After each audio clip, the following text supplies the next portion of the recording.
10th +2 முடிச்சுட்டு அல்லது ஏதாவது டிப்ளமோ டிகிரி முடிச்சுட்டு உயர்கல்வி படிக்க போகிற ஸ்டூடெண்ட்ஸும் பேரண்ட்ஸும் ஒரு உண்மையை நல்லா புரிஞ்சுக்குங்க.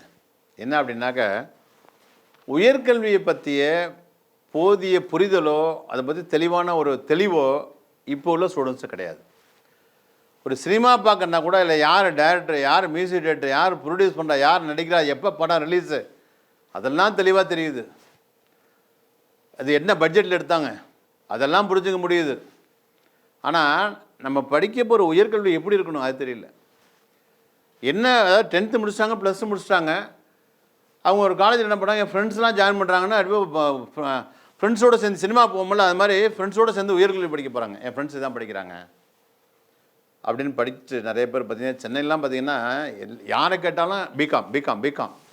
ஒரு பிகாமோட வியாதி வந்துச்சுங்க சென்னையில்.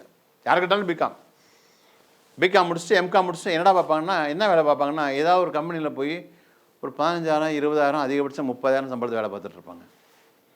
30,000 சம்பளம் வாங்கி கிராமத்துலேயே இங்கே லைஃப் ஓட்ட முடியாது, சென்னையில் எப்படி ஓட்ட முடியும்? அப்போ என்ன பண்ண, அடுத்த சிந்தனை இல்லை. அந்த டெய்லி வேலைக்கு ஜாயின் படித்து முடிச்சாச்சா, அடுத்த வேலை, அடுத்த குடும்ப பாரம், எதையும் சிந்திக்கப்படாது.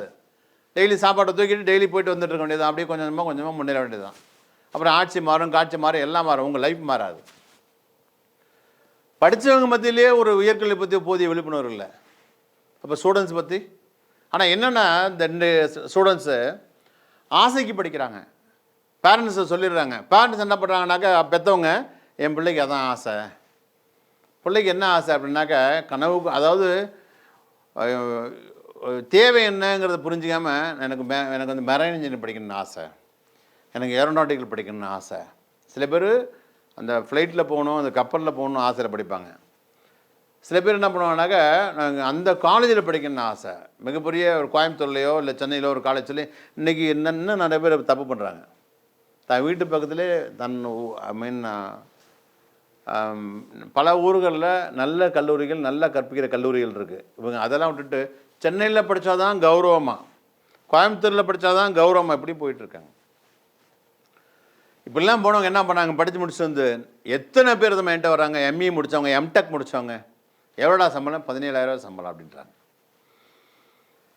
இப்படி பார்த்திங்கன்னா சமுதாயத்தில் மிகப்பெரிய காலேஜில் படித்தவங்க, மிகப்பெரிய யூனிவர்சிட்டியில் படித்தவங்க, புதுசான கோர்ஸை படித்தவங்க, யூனிவர்சிட்டி ரேங்க் ஹோல்டரு, நான் தான் காலேஜிலே ஃபஸ்ட்டு அப்படின்னு படித்தவங்க இல்லைங்க என்ன பண்ணுறாங்க, இன்றைக்கி ஃபஸ்ட் கிளாஸை பாஸ் பண்ணியிருந்தோம், படித்த படிப்புக்கான வேலை கிடைக்காததுனால கிடைச்ச வேலையை பார்த்துட்ருக்காங்க. அந்த படிப்பெல்லாம் ஓரம் கட்டிட்டு ஆசைப்பட்டாங்கள்ல, நான் மெரைன் படிக்கணும்னு ஆசைப்பட்டேன், நான் ஏரோநாட்டிக்கல் படிக்கணும்னு ஆசைப்பட்டேன், அதெல்லாம் தூக்கி ஓரமாக வச்சுட்டு என்கிட்ட ஒரு பையன் படித்தான், ஏரோநாட்டிக்கல் படிச்சுட்டு அதுக்கப்புறம் அது பைலட் கோர்ஸும் படித்தான். 35 லட்சம் செலவு பண்ணி படித்தான் அந்த பையன், ஃபைசல் முகமது ஃப்ரம் கடலூர்.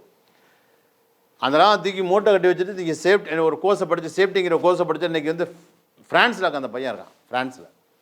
அதை ஏன் சொல்கிறேன் அப்படின்னாக்கா, இந்த மாதிரி உயர்கல்வியை பற்றி போதிய விழிப்புணர்வு இல்லாமல் படித்ததுனால தான் இன்றைக்கி இவ்வளவு படிச்சிருந்தும் நல்ல வேலை கிடைக்கல, அப்படியே வேலை கிடைச்சாலும் எதிர்பார்த்த சம்பளம் கிடைக்கல. இப்படி எதிர்பார்த்த சம்பளம் கிடைக்காதனால படிக்கும்போது இப்போ இந்த படிப்புக்காக பேரண்ட்ஸ் எஜுகேஷன் வாங்கினாங்களே பேங்கில், அந்த லோனே கட்ட முடியல, அந்த லோனையும் கட்ட முடியல. அன்றாட வாழ்க்கையை ஓட்டுறதே மிகப்பெரிய சவாலாக இருக்குது வாங்குகிற சம்பளத்தில்.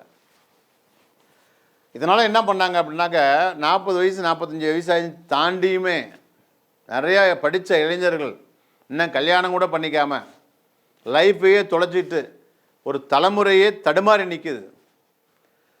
முன்னாடியெல்லாம் பார்த்தீங்கன்னாக்கா பெண்களோட கல்யாணம் நின்று போச்சு, ஏன்டா வரதட்சணை கொடுக்கல, இத்தனை பவுன் போடலை, இத்தனை சவரன் போடலை அப்படின்னு. ஆனால் இப்போது படித்த பல ஆண்களுடைய கல்யாணம் நின்று போகுது. என்ன காரணம் அப்படின்னா, நல்ல வேலை கிடைக்கல, நல்ல சம்பளம் இல்லை. இன்றைக்கி படித்து முடிச்சுட்டு பையன் வேலையில் சேர்ந்துட்டான், வேலையில் சேர்ந்த பையனுக்கு நீங்கள் ஜாதகம் அனுப்புனீங்கன்னு வச்சுங்களேன், சும்மா ஃபார்மாலிட்டி தான், கும்பராசியா கன்னிராசியா என்ன நட்சத்திரம் பார்க்குறாங்க, ஆனால் உண்மையில் என்ன பார்க்குறாங்க, அதையும் தாண்டி பையன் என்ன படிச்சிருக்கான், எவ்வளவு சம்பளம் வாங்குகிறான். சம்பளம் லட்சத்துக்கு மேலே வாங்கணும்.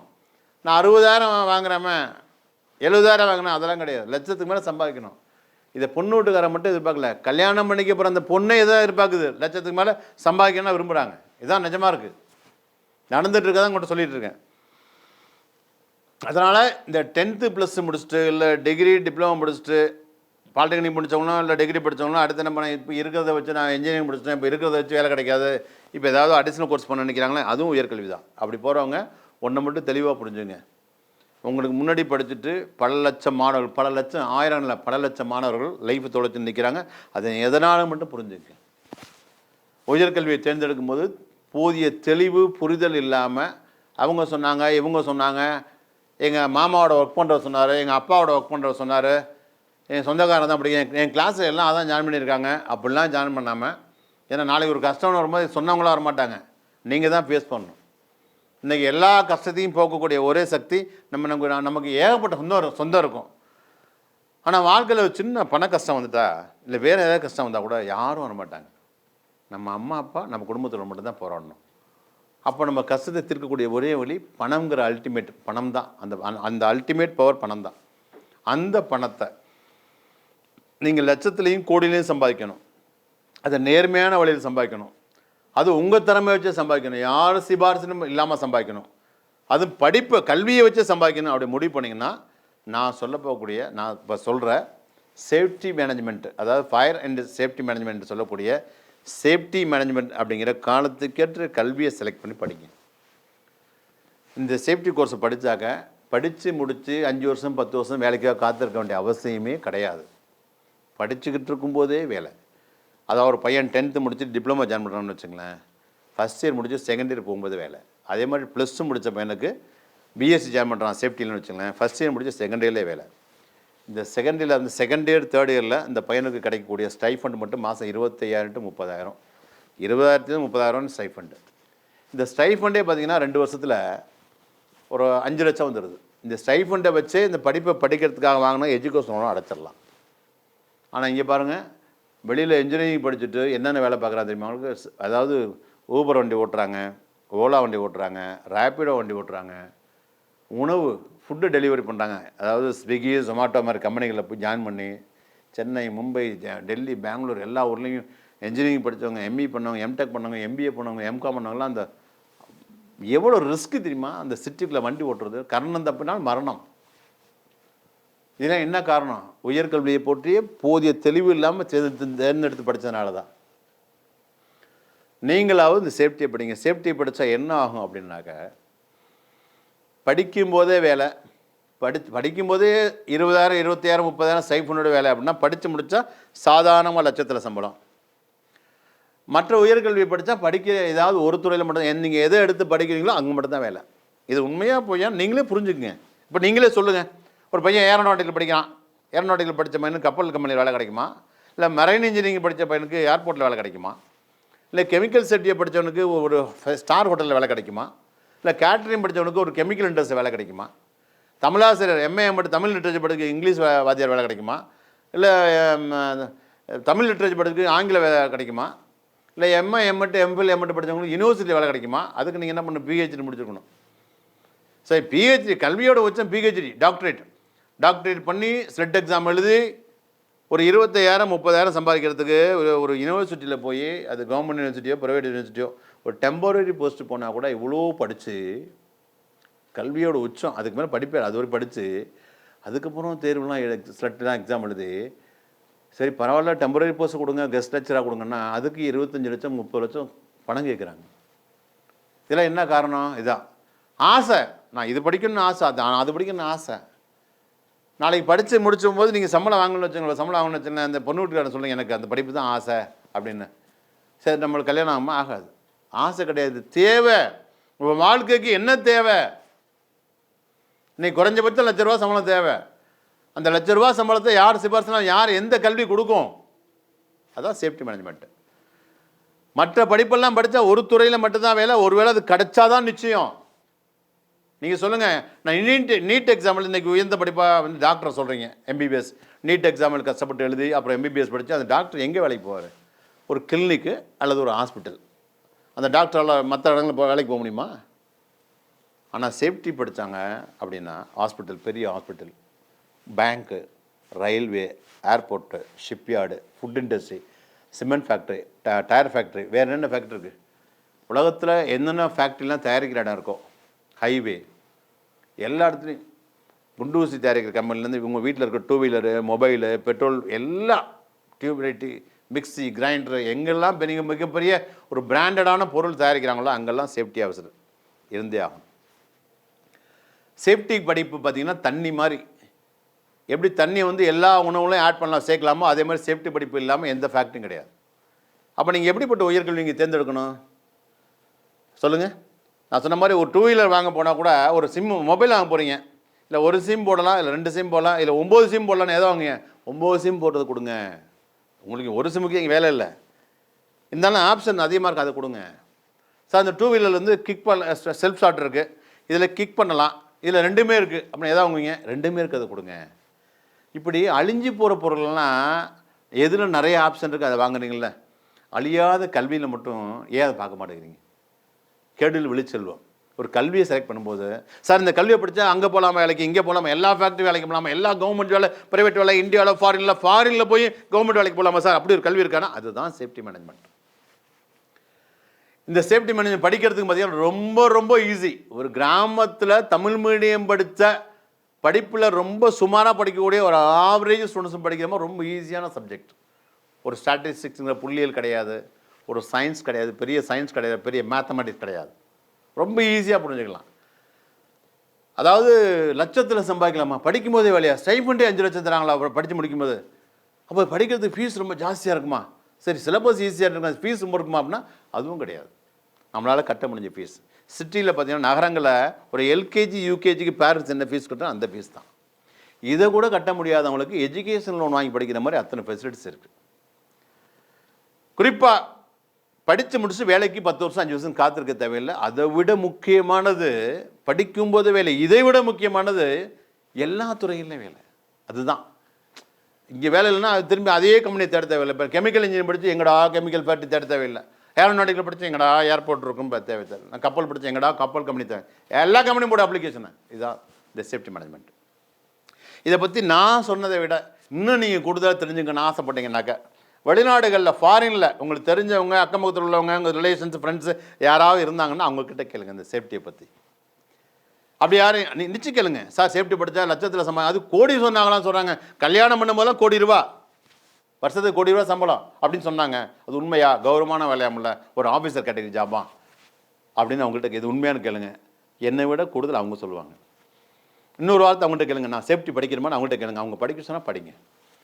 இல்லை சார் எனக்கு ஃபாரினில் யாரும் ஃப்ரெண்ட்ஸு கிடையாது, சொந்த பந்தம் கிடையாது அப்படின்னாக்க உங்கள் மாவட்டத்தில் இருக்கக்கூடிய மிகப்பெரிய ஃபேக்ட்ரி இண்டஸ்ட்ரி, ஏதாவது இண்டஸ்ட்ரி இருந்தால் அந்த இண்டஸ்ட்ரிக்கு போங்க.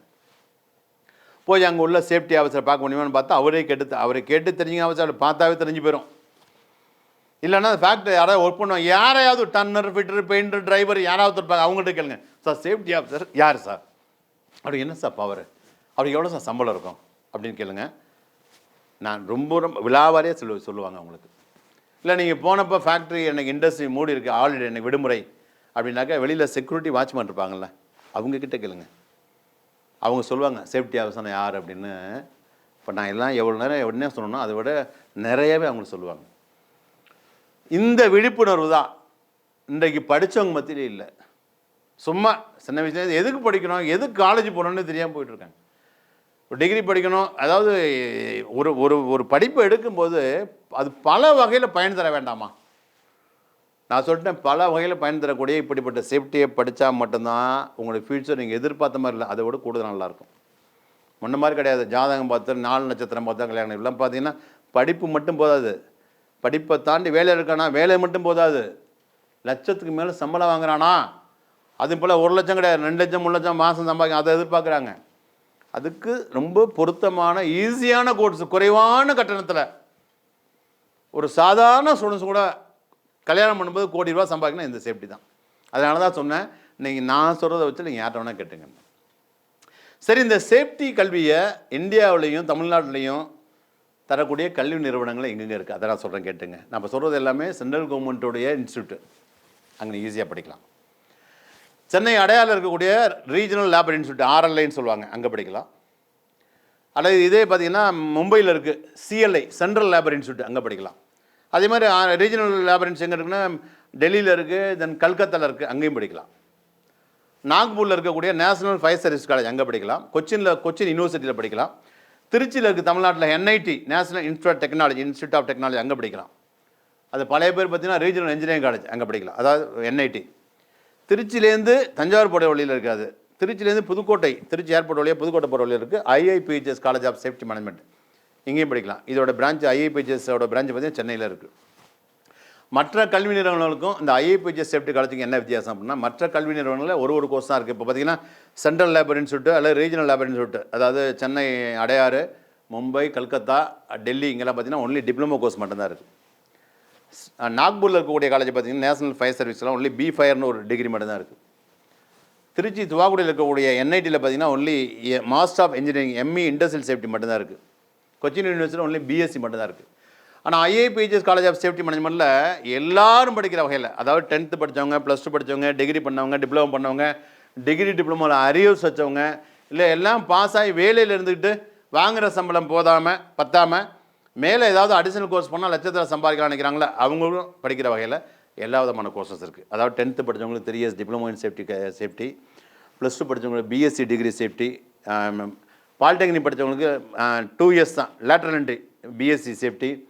ஏற்கனவே BE BTech எனி டிகிரி பண்ண, இன்ஜினியரிங் பண்ணாலும் சரி, நான் இன்ஜினியரிங் பண்ணாலும் சரி, அவங்க படிக்கிற வகையில் சேஃப்டியில் PG டிப்ளமோ அல்லது MSc அல்லது MBA safety, advance diploma in safety, இப்படி எல்லாரும் படிக்கிற வகையில் எல்லா சேஃப்டி கோர்ஸஸும் ஒரே காலேஜில் இருக்குன்னா அது IIPHS college of safety management மட்டும்தான். அது மட்டும் இல்லை, இந்த சேஃப்டி மேனேஜ்மெண்ட் அப்படிங்கிற கல்வியை இந்தியாவில் நம்ம நாட்டில் முதலாக அறிமுகப்படுத்தி அரசு பல்கலைக்கழக அங்கீகாரத்தோட இதுக்குன்னு ஒரு பிரத்யேகமான கல்லூரியை உருவாக்குன அதுதான் இந்த IIPHS college of safety management. இது புதுக்கோட்டை, திருச்சி ஏர்போர்ட்லேருந்து புதுக்கோட்டை போகிற வழியில் அங்கேயே இருக்குது, மெயின் ரோட்லேயே, ஹைவேலேயே. அது மட்டும் இல்லை, சென்னையிலே பிரான்ச் இருக்குது. நல்லா கேட்டுங்க. சேஃப்டி படித்தா லட்சத்தில் கோடியில் சம்பாதிக்கலாம், கௌரவமான வேலை, இதெல்லாம் நிஜம்தான். அதுக்காக தயவுசெய்து ஸ்டூடெண்ட்ஸு பேரண்ட்ஸ் இந்த தப்பை மட்டும் பண்ணிடாதீங்க. என்னன்னாக்கா, எங்கள் வீட்டுக்கு பக்கத்துலேயே, எங்கள் ஊருக்கு பக்கத்துலேயே இந்த இன்ஸ்டியூட் டெய்லி போயிட்டு வந்துடலாம், அது மட்டும் இல்லாமல் மற்ற இன்ஸ்டியூட்டை கம்பேர் பண்ணும்போது 10,000 ஃபீஸ் குறைவு அப்படின்னு ஒரு தரமில்லாத, முறையில்லாத, அங்கீகாரம் இல்லாத சின்ன இன்ஸ்டியூட்டில் படிச்சிங்கனாக்கா நாளைக்கு நீங்கள் கட்டின பணமும் வேஸ்ட்டு, உங்களுடைய ஃபியூச்சரும் மிகப்பெரிய கேள்விக்குறியாயிரும். அதனால் இந்தியாவிலேயே முதலாக IIPHS college of safety management இவங்க தான் இந்த சேஃப்டி கல்வியை அறிமுகப்படுத்தினாங்க. அதனால் நீங்கள் இங்கே தான் படிக்கணும்னு அதையும் நான் சொல்ல வரல. நான் இப்போ சொன்ன மாதிரி அடையாறுலையோ இல்லை கொச்சின்லேயோ திருச்சி துவாக்குடியிலையோ மும்பையிலையோ இப்படி மற்ற இடங்கள்லாம் நீங்கள் படிக்கலாம். ஆனால் படிக்கிற இந்த சேஃப்டி காலேஜ் தரமான காலேஜில் படிங்க, சரிங்களா? இதை விட கூடுதல் உங்களுக்கு ஏதாவது விளக்கம் தேவைப்படுச்சுனாங்க கீழே தெரிகிற நம்பரை கான்டாக்ட் பண்ணி கேளுங்க. இல்லை என்னென்ன கோர்சஸ் இருக்குது, அதுக்கு என்னென்ன அடிப்படை கல்வி தகுதி என்ன, வயது வரம்பு என்ன, ஆண்கள் படிக்கலாமா, பெண்கள் படிக்கலாமா, ஹாஸ்டல் ஃபெசிலிட்டிஸ் இருக்கா, ஃபீஸ் ஸ்ட்ரக்சர் எவ்வளோ இருக்கும், இன்ஸ்டால்மெண்ட்டில் கட்டலாமா, இல்லை ஃபீஸுக்கு எஜுகேஷன் வாங்கலாமா, எப்போ காலேஜ் ஸ்டார்ட் ஆகுது, இதை பற்றி இன்னும் உங்களுக்கு என்னென்னலாம் தேவைப்படுதோ அத்தனை விளக்கம் நீங்கள் கேட்டு தெரிஞ்சுக்கலாம் இந்த நம்பரில் கனெக்ட் பண்ணி, சரிங்களா? மறந்துடாதீங்க, இன்றைக்கி நீங்கள் தேர்ந்தெடுக்கக்கூடிய அந்த உயர்கல்வி தான் உங்கள் அப்பா அம்மாவுக்கு பிறகு உங்களை காப்பாற்றக்கூடிய மிகப்பெரிய சக்திங்கிறத மறந்துடாதீங்க. உங்கள் உயர்கல்வியை பற்றி போதிய தெளிவான புரிதலோடு தேர்ந்தெடுத்து படிங்க. All the best.